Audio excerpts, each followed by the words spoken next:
법조팀 오지혜 기자와 이명박 전 대통령의 형 집행정지에 대해서 좀 더 깊이 알아보겠습니다. 오 기자, 콕 집어서 여쭤보겠습니다. 이 전 대통령, 이 광복절 특사로 사면이 될까요?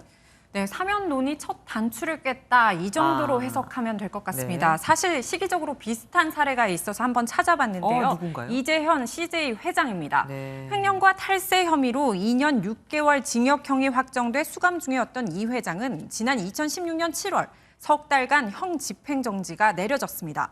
그런데 한 달 뒤 8.15 특별사면 대상에 포함돼 석방됐습니다.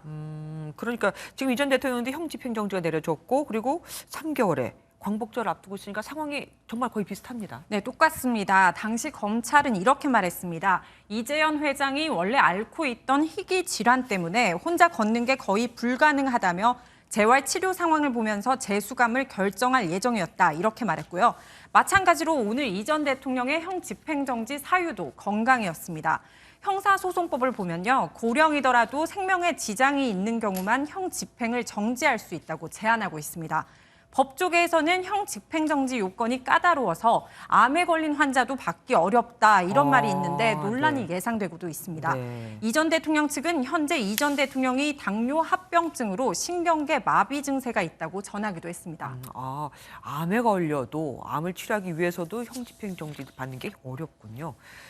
그런데 이 전 대통령이 형 집행정지를 신청한 게 제가 기억하기로 이번이 처음이 아닙니다. 네, 맞습니다. 재작년 이 전 대통령은 코로나19 집단 감염이 난 서울 동부구치소에 구수감되어 있었죠. 네. 그래서 감염 우려로 당시 형 집행정지를 신청했지만 검찰은 받아들이지 않았습니다. 앞서 검찰은 허리 디스크로 극심한 통증을 호소했던 박근혜 전 대통령의 형 집행정지도 똑같이 받아들이지 않았습니다. 예, 그런데 사실 이번 사면론에 불을 지핀 건 지금은 순방하느라고 지금 밖에 나가 있는 윤석열 지금 대통령 아니겠습니까? 네, 맞습니다. 사면은 대통령 고유 권한인데 윤석열 대통령 취임 후에는 말을 아껴왔습니다. 네. 그런데 이달 초에 돌연 이렇게 말을 했거든요. 들어보시겠습니다. 20몇 년을 수감 생활을 하게 하는 건 안 맞지 않습니까? 과거의 전례에 비추어서라도. 네, 이 뜻을 사실 어떻게 해석할까? 이 시험대는 오늘 형 집행정지 심의였습니다.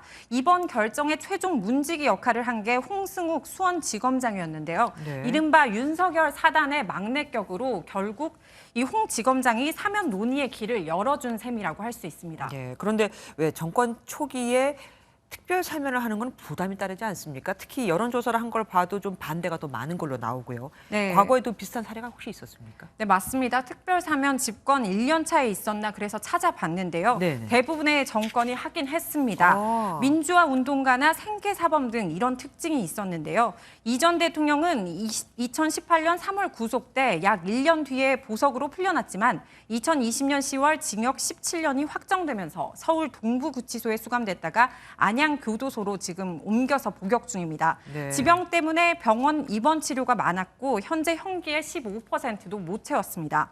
다만 추징금 57억 8천만 원을 완납했고 벌금 130억 원의 절반 가까이를 갚아서 사면에 유리하게 작용할 것이란 분석이 있습니다. 또 정치권에서는 형평성과 국민통합, 어려운 경제 상황을 이유로 김경수 전 경남지사와 이재용 삼성전자 부회장 등 패키지 사면 가능성도 나오고 있습니다. 네. 현재 법무부 사면심사위원회 일정은 아직 잡힌 게 없지만 앞으로는 속도가 좀 붙을 것으로 보입니다. 오 기자, 그런데 가만히 보면은 이 전 대통령의 죄를 물었던 인사들이 지금은 사면을 얘기하고 있습니다. 네. 이 인연이 참 흥미로워요. 네, 맞습니다. 사면 심사를 해서 그 대상을 선정하고 대통령에 보고하는 건 법무부 장관이죠. 네. 한동훈 장관 당시 서울중앙지검 3차장으로 이 전 대통령 수사에 핵심적으로 관여했습니다. 들어보시겠습니다.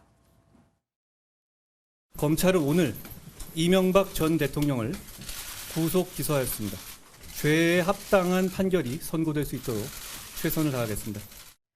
그동안 법치주의를 강조해온 한 장관은 내일 미국 출장을 앞두고 있습니다. 언론 인터뷰를 할 때마다 적극적으로 임했었는데 사면론에 대해서 어떤 답변을 내놓을지 벌써 관심인데요. 취재해서 또 전해드리겠습니다. 예, 기대하겠습니다. 오 기자, 고맙습니다.